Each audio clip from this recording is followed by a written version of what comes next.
tinha separado para hoje uma leitura de um texto de um filósofo que dialoga muito com o pensamento do Lacan, mas não somente, né, com o pensamento do Marx, do Hegel, que é o Zizek. Tem gente que fala Zizek. Enfim. Ele é um cara assim bastante conhecido atualmente, escreve para muitos meios diferentes, muitas mídias diferentes, e fala de questões contemporâneas. E aí ele fala dessa situação que a gente está vivendo, em que ele fala que estamos como que em uma dialética paralisada. É o título, inclusive, do texto dele, né? O que quer dizer essa dialética paralisada, né? Ele está falando dessa situação em que a gente se encontra, que não é nem lá nem cá. A gente poderia falar de um meio termo, mas meio termo do quê? É um termo sem definição. Esse texto, inclusive, que ele escreveu especificamente para o Brasil, para uma editora que chama Boitempo, que tem um site. Ele escreveu esse especificamente para o Brasil, que é um lugar que a gente está vivendo uma situação completamente deslocada da realidade do enfrentamento à pandemia. É algo que atinge a qualquer um de nós que está aqui nessa conversa nesse momento. Porque a gente, por mais que se cuide e tenha deixado de fazer algumas coisas, não é? A gente tem que trabalhar, a gente tem que ir atrás das coisas práticas da vida. E aí a gente está vendo muita gente que não tem a opção de permanecer em casa, e muita gente também que até teria a opção, mas simplesmente não quer nem saber. Está vivendo a vida normalmente, fazendo as coisas normalmente, inclusive indo aí se divertir, fazendo festas, né? E eu não estou falando festinha familiar, 3, 4 pessoas, né? Fazendo baladona mesmo, lotando bar, né? E aí a gente fica bem perdido, porque a gente fica com a seguinte sensação: o que está acontecendo? Existe uma pandemia ainda? Não existe? Eu tenho que respeitar alguma coisa? Não tenho? Às vezes é dentro de casa mesmo, é um que respeita, o outro não respeita, o outro respeita mais ou menos.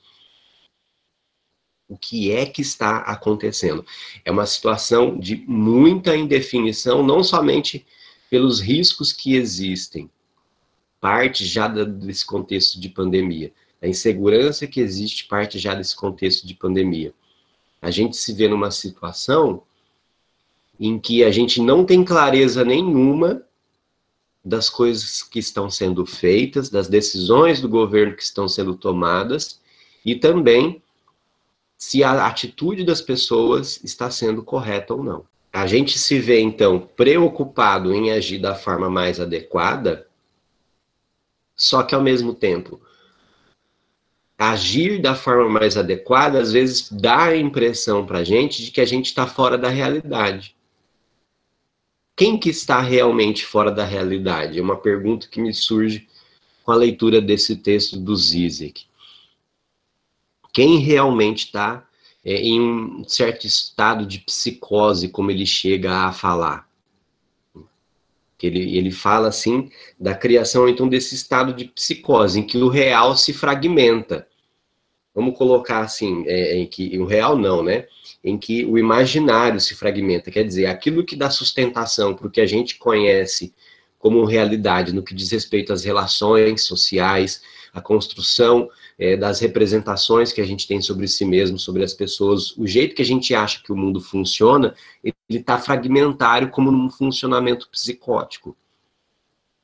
A gente não consegue organizar de forma coesa para dizer assim, olha, a realidade é isso aqui. A gente tem, assim, relações fragmentárias com a realidade, muito fragmentárias. Porque, como eu disse, dentro de casa mesmo, a perspectiva do que é realidade de uma pessoa é a do confinamento, é a do cuidar, se não sair de casa o mínimo possível, e outra pessoa tá nem aí, tá vivendo a vida. Até pensando na questão que a gente trabalha com estudantes, com adolescentes, entre os adolescentes a adesão ao isolamento é das mais baixas, porque eles estão aproveitando para viver a vida mesmo, para sair toda noite, para dar rolê toda noite, já que não tem aula presencial.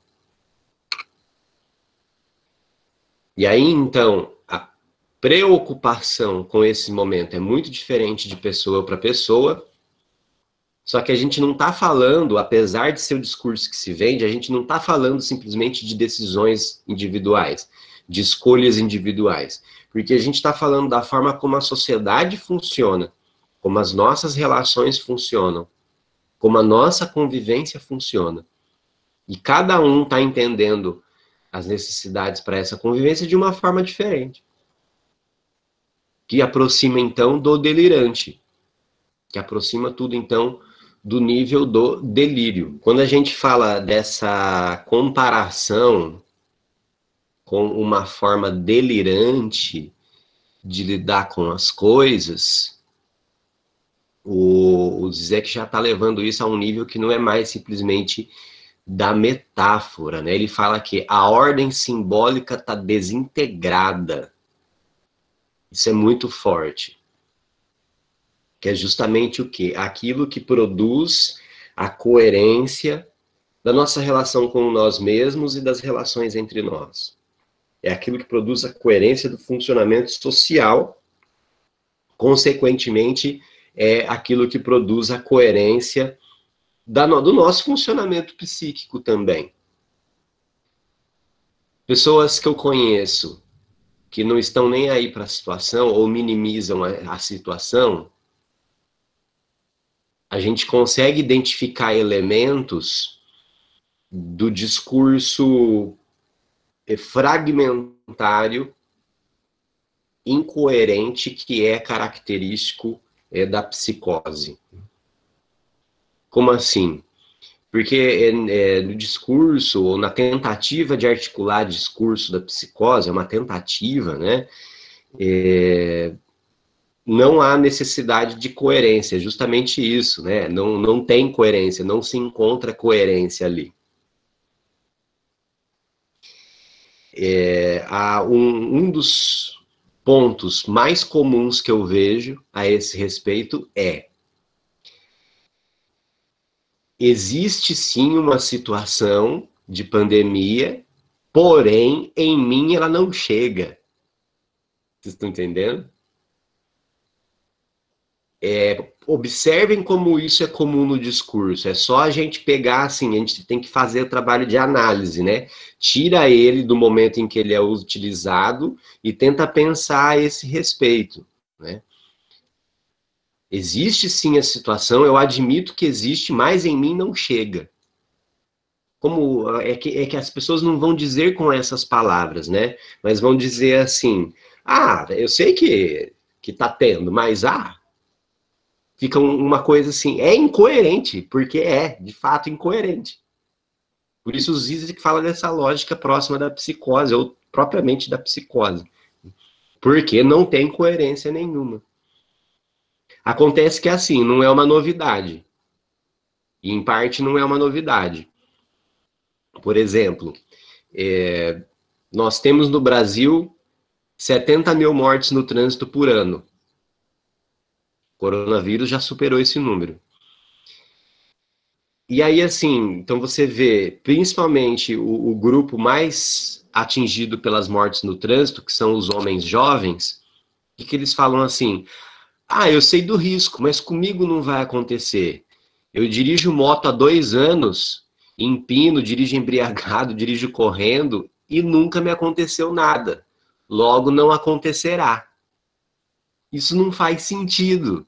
Isso não faz sentido nenhum. Mas aí é que está a questão, o problema é justamente a falta de sentido, né? Ou quando há outro ponto do discurso que é visivelmente desintegrado, né? Visivelmente sem coerência. Não morre tanto. E agora estava em 1.500, agora está em 1.000, está morrendo menos. Então, por isso, preocupa-se menos. Sabe? Perde-se a dimensão do quanto é absurdo afirmar isso. Quanto não faz sentido afirmar isso. E assim por diante. A gente pode enumerar essas articulações da ordem da psicose ao infinito. Quando insistiam muito em falar em grupo de risco. Não, mas as mortes só atingem aos idosos. Então isso torna a coisa menos preocupante. É que é claro, né? Aí a gente precisa entrar na análise das diferenças sociais que existem no Brasil, das desigualdades sociais no Brasil, que deixam claro que certas pessoas não importam. Deixam claro que existem grupos na nossa sociedade que importam menos do que os outros. A partir do momento em que ficou nítido que quem morre mais é quem é pobre e trabalhador, e inclusive 60% das mortes são dessa faixa etária que eu falei das mortes do trânsito. São jovens, homens jovens e negros principalmente. Por quê? Porque se expõem mais, estão trabalhando em condições de mais risco. E para quem manda, para governos, para as elites, eles não estão nem aí se essas pessoas estão morrendo. Então, por isso que eles, através das mídias, veiculam a ideia de que não tem tanta importância assim a pandemia, de que não está tendo tanta morte assim. Viu? Mas são 1.000 mortes por dia. A gente ficou super chocado com a queda do avião da Chapecoense 1 ano atrás. São 3 ou 4 aviões caindo por dia. As mortes no Brasil superaram as da Guerra do Vietnã. Sabe a Guerra do Vietnã, do Rambo? As mortes superaram a da bomba de Hiroshima. Sabe da bomba de Hiroshima, que a gente se espanta quando a gente lembra? A bomba de Hiroshima. Superaram. As mortes superaram da Guerra do Paraguai, que foi a última guerra que o Brasil se envolveu diretamente. O World Trade Center, lembra o World Trade Center? 11 de setembro?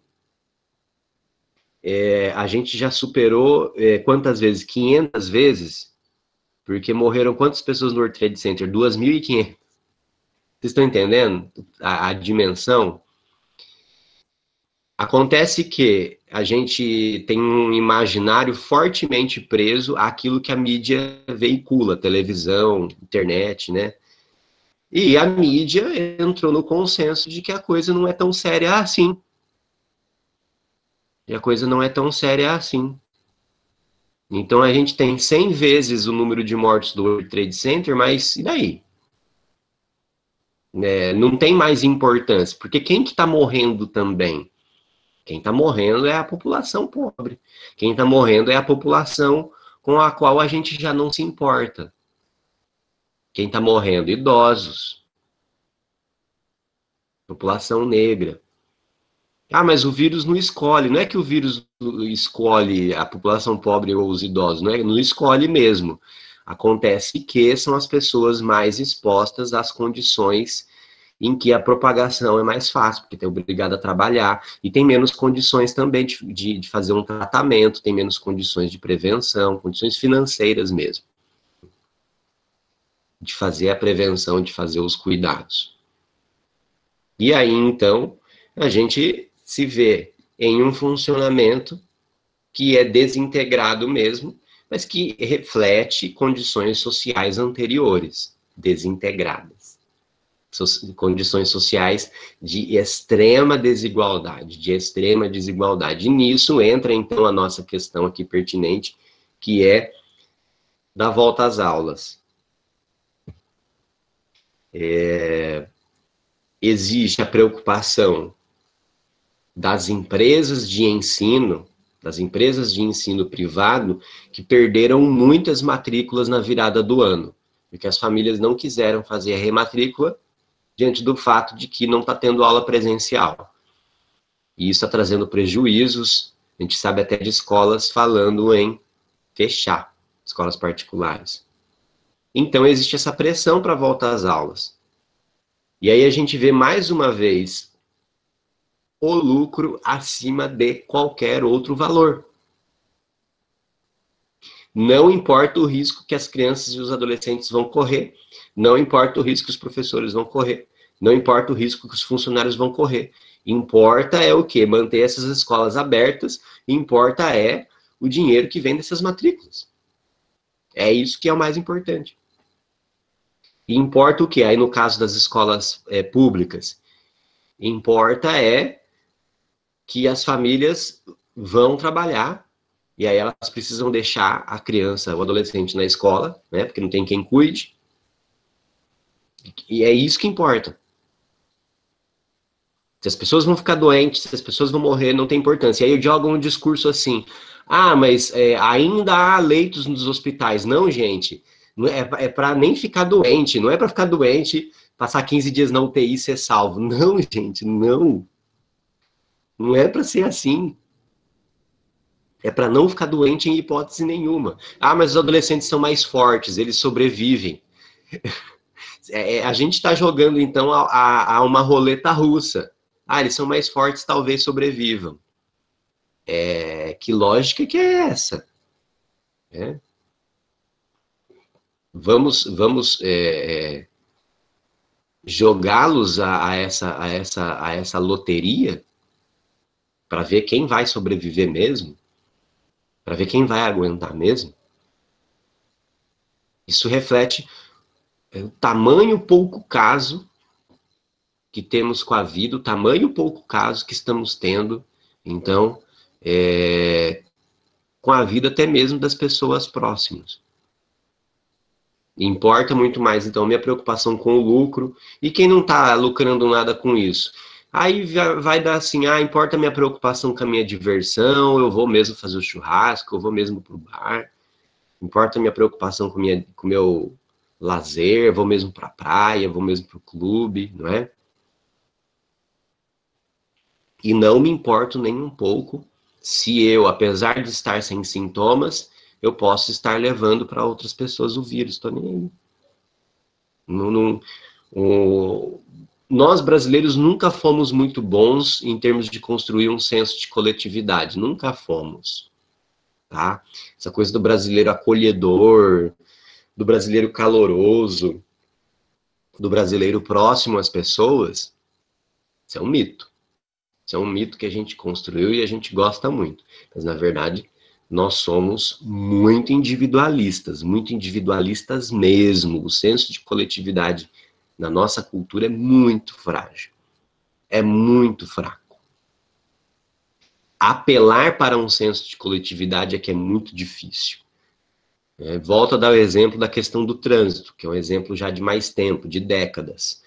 Olha, se você confia tanto assim que você é um excelente motorista, então você pode sair dirigindo como se fosse o Vin Diesel, você acha que você é o Vin Diesel, mas você não tem que pensar só em si mesmo, você tem que pensar nos outros. Não vai acontecer nada. É essa antilógica que impera. Então, importa muito mais o meu gosto em dirigir de qualquer jeito, correndo, aprontando, do que a preocupação com as outras pessoas que podem se ferir, que podem morrer devido a esse meu jeito imprudente de dirigir.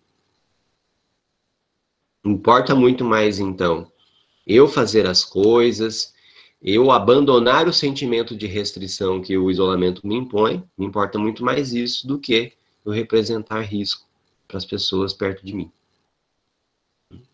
Porque daí tem essa outra questão também, que é levantada, né?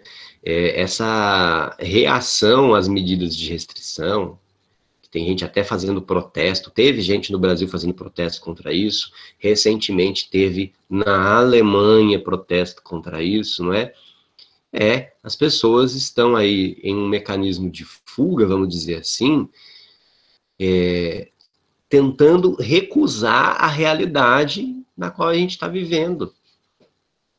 tentando recusar a realidade. Não, eu não aceito essa realidade. Acho que agora eu tenho que tomar um monte de cuidados. Eu não aceito, isso é uma mentira, isso é uma invenção. Eu não aceito que estejam acontecendo as mortes, eu não aceito tudo isso que esteja acontecendo e vou convencer a mim mesmo de que nada está acontecendo porque eu quero que minha vida continue do mesmo jeito. No fundo, é uma negação de que a vida que tínhamos antes não voltará. Porque essa pandemia se deve à exploração desenfreada da natureza, se deve à nossa aglomeração nos ambientes urbanos, uma população predominantemente urbana, aglomerada, infelizmente boa parte sem condições de higiene, porque não tem saneamento básico, essa é a questão. No Brasil, uma parte significativa da população não tem acesso à água limpa, não tem acesso a esgoto adequado, e a tendência é continuarem a surgir pandemias. A gente vai ter que repensar a nossa forma de se relacionar com o planeta, de se relacionar um com o outro, a gente vai ter que repensar a nossa forma de sociedade, que é fundamentada no lucro a qualquer custo, a gente vai ter que repensar tudo isso.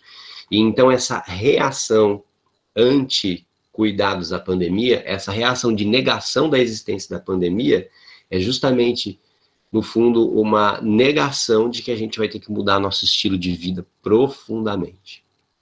Profundamente. Porque, na verdade, a palavra reacionário, reacionária, está justamente ligado a isso. Recusar as mudanças. Reagir frente às mudanças de forma a negar que essas mudanças estejam acontecendo, de forma a negar que essas mudanças sejam reais, de forma a negar que essas mudanças sejam concretas e inevitáveis.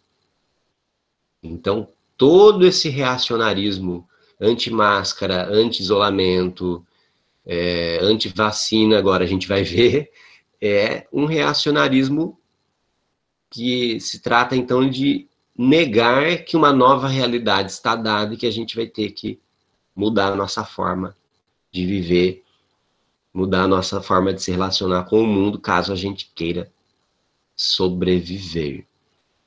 A questão da insistência em alguns aspectos da volta às aulas também passa por aí. Eu preciso urgentemente fingir para mim mesmo que está tudo bem, que está tudo normal. E não está. E não estará mais. E não estará mais.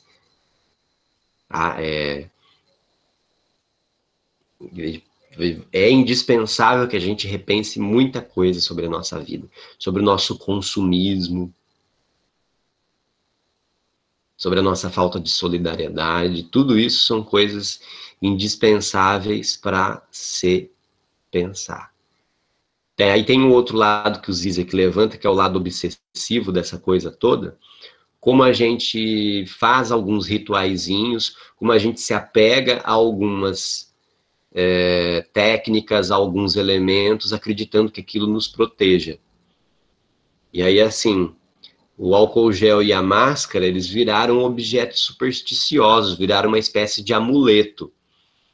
Inclusive no sentido de que tem gente que é assim, né? Tá aqui o álcool gel, eu não uso, mas só o fato de estar aqui eu tô tranquilo. Tá aqui a máscara, né? Tô sem nenhuma máscara aqui, porque eu tô sozinho nesse ambiente, né? Tá aqui essa máscara, né? Embaixo do queixo, assim. E é uma espécie de amuleto, de talismã. Eu não tô usando corretamente, mas é o suficiente para acreditar que eu tô seguro. E mesmo que eu use corretamente, né? É toda a questão, põe a mão, e sem se dar conta, a gente mexe na máscara, né? A gente, mesmo sabendo que não pode mexer, sem se dar conta, de repente a gente pegou eu tô de óculos, né? Então a máscara vai até aqui, peguei assim, ajeitei a máscara e o óculos ao mesmo tempo, nem me dei conta, nem percebi. Alguém fala assim, você botou a mão na máscara, nossa, não vi. Por que é isso? Porque vai passando o dia a dia, a gente presta menos atenção, né? Mas mesmo assim a gente se apega, só o fato de eu ter limpado a mão com álcool gel no supermercado já é suficiente. Não é. A gente sabe que não é. Né? Que as questões envolvidas são muito mais complexas. Mas aí, então, obsessivamente, a gente acredita que, ao se apegar a certos detalhes e a certos rituais, já é suficiente para a realidade funcionar do jeito que eu quero. Já é suficiente para a gente acreditar que está tudo bem, que está tudo funcionando normalmente. E não está. O Zizek fala da necessidade da gente expor as coisas. Ele fala de uma estericização, eu entendo que é no sentido assim, de que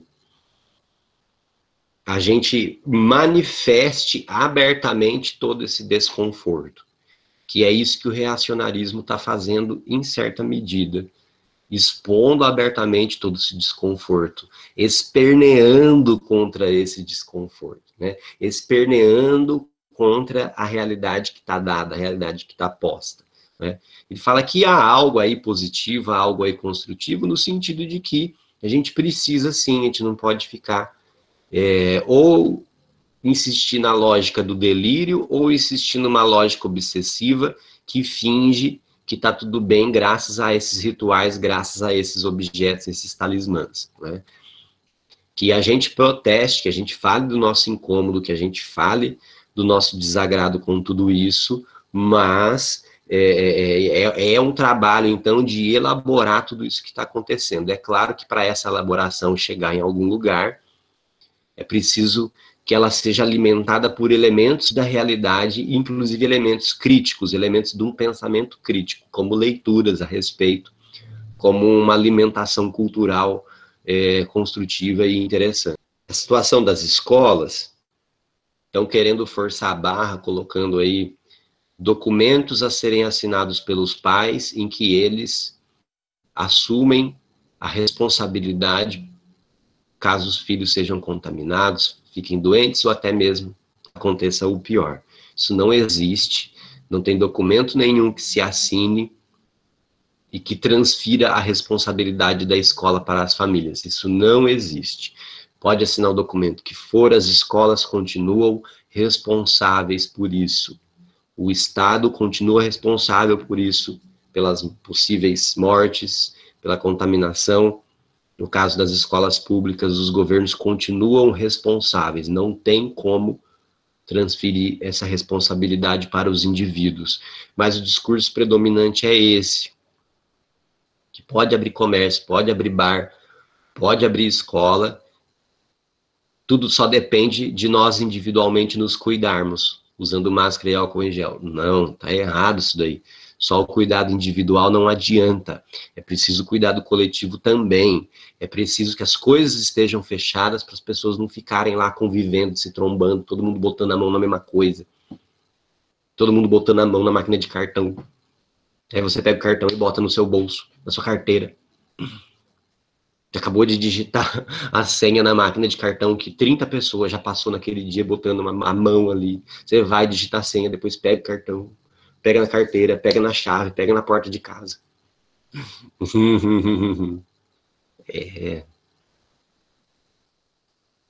Não tem como falar que vai controlar as crianças nas escolas. Não tem como. Não vai controlar. As crianças se tocam, as crianças se empurram, brincam de lutinha. Os adolescentes também têm contato um com o outro, quer sentar junto, quer sentar perto, quer conversar, quer dividir o fone de ouvido, quer dividir a caneta, quer dividir o lanche. Impossível. É uma ilusão assim, nas escolas chinesas deu certo. A gente tem a disciplina oriental, ela é típica da nossa cultura. Vai ser fácil assim ensinar a disciplina oriental para os nossos alunos de um momento para o outro? Lógico que não. Trocar máscara de 2 em 2 horas. As escolas públicas não tinham nem sabonete no banheiro, nem papel higiênico. As escolas públicas estavam enfrentando problemas em ter desinfetante comum, vai ter álcool em gel, vai limpar de hora em hora banheiro, vai limpar de hora em hora a sala de aula, vai nada. Então, assim, é uma mentira tudo isso. É uma mentira. É impossível a volta às aulas. Impossível. É mais uma vez esse discurso fragmentar, essa tentativa, né? Não há discurso aí, existe uma articulação que tenta fazer um discurso, mas no sentido aí que o Zizek trabalha, não tem discurso, porque é incoerente. Mas poderíamos falar de um discurso de morte, né? De um discurso que entrega as pessoas à morte. Ó, se vocês morrerem, não tem problema. A ponto, né, de ter havido declarações aí dos sacrifícios necessários para a economia continuar funcionando. Então vamos matar pessoas pela economia. As pessoas já morriam pela economia, né? As pessoas já morriam, por exemplo, nos acidentes de trabalho pela economia. Os principais atingidos pelos acidentes de trabalho no Brasil são os mesmos que estão sendo atingidos pela pandemia, que são atingidos pelas mortes no trânsito, que são atingidos pelos homicídios. População jovem negra, que se expõe mais, que corre mais riscos. Por quê? Porque não tem nada a perder, porque vive na pobreza, que vive na miséria. E aí é essa população que predomina nas escolas públicas. Quanto mais periférica, mais a gente vê o rosto da população pobre, que é negra, que no Brasil, historicamente, é a população negra. E aí, então, para governos, para os privatistas, para os donos de corporações, eles não estão nem aí, não tem importância se essa população morre. Importa que as coisas funcionem de forma a continuar garantindo lucros. Não só garantindo, como aumentando, né? Em meio a tudo isso, os bancos aumentaram seus lucros no Brasil. Aumentaram. E em meio a tudo isso, o comerciante se ferrando, nós todos nos ferrando, né? Quem tem comércio aí está se ferrando e os bancos aumentando o lucro. Então, assim, é uma cisão, uma ruptura de qualquer lógica, a ponto da gente entrar numa lógica delirante, mas para um pequeno grupo, para aquele 1% que manda em tudo, tem sentido, porque eles não estão nem aí com as nossas mortes. Acontece que parte de nós fica convencida de que está tudo bem, porque conseguem emplacar essa lógica delirante para a gente. Essa lógica fragmentária. Ah, eu sei que eu devo me cuidar, mas não vou. Ponto final. Ou eu sei que eu devo me cuidar, mas a mim não chega. A mim não chega. E aí vem essas invenções que também vêm de uma lógica obsessiva. A mim não chega porque eu tomo cloroquina. A mim não chega porque eu tomo remédio para verme. A mim não chega porque eu trabalho vibrações positivas. E é sempre preciso lembrar que quando a gente entra na lógica obsessiva, a tendência é as bizarrices ficarem cada vez mais sofisticadas, cada vez mais complexas, não é? Se o obsessivo começa com um ritual muito simples de um tique com a caneta, desse tique para a caneta ele evolui para uma necessidade de deixar a caneta em pé, sei lá. Os rituais vão sempre ficando cada vez mais complexos a ponto de tomar a rotina toda do obsessivo, né? Ele vai ficando cada vez mais detalhista, cada vez mais apegado a detalhes, cada vez mais apegado à complexidade desses rituais, cada vez apegado a mais objetos, né? Então, não era suficiente máscara e álcool em gel, então amplia para cloroquina e remédio para verme. Não é suficiente, então vai se ampliando para cada vez mais complexo. E eu falo isso agora, acabei de ver uma notícia que tem tudo a ver com isso, né? Lembrando que esses caracteres obsessivos, eles estão relacionados a fixações na fase anal. E aí eu acabei de ver uma notícia, já começou maluco no Brasil falando de fazer, para prevenir o coronavírus, aplicações retais de ozônio. Vocês estão entendendo? Sabe, isso é muito dessa lógica obsessiva que eu tô falando, né? Porque tá ligado à fixação anal. Então o cara O cara, alguém teve a ideia de que fazer uma aplicação retal de ozônio vai prevenir o coronavírus. Onde vão parar essas bizarrices? Né? Onde vão parar essas bizarrices? Que tá uma coisa defensiva. Diante da realidade acachapante da tragédia que a gente está vivendo, então vamos criar mecanismos cada vez mais sofisticados numa tentativa obsessiva de controle. E aí, essas coisas bem assim do tipo Freud explica, eu imagino que vão surgir cada vez mais. Então, assim, para a gente lidar com essa realidade difícil, a gente tem que ter consciência dessas coisas, analisar essas coisas, não só para a gente lidar em nível individual, mas para a gente tentar achar um rumo para soluções coletivas para isso. Tentar achar um rumo para mudanças coletivas para isso. É difícil, mas não é impossível. Eu estou vendo aqui e lá pequenos raios de esperança, pequenos raios de luz de esperança, assim, que estão abrindo aí a possibilidade da gente repensar tudo isso e contornar tudo isso. Só esperar a vacina não é suficiente, a gente precisa mudar algumas coisas bem profundas no nosso pensamento, no nosso imaginário e na nossa relação com o mundo. E não deixar a escola abrir enquanto a vacina não chegar, não.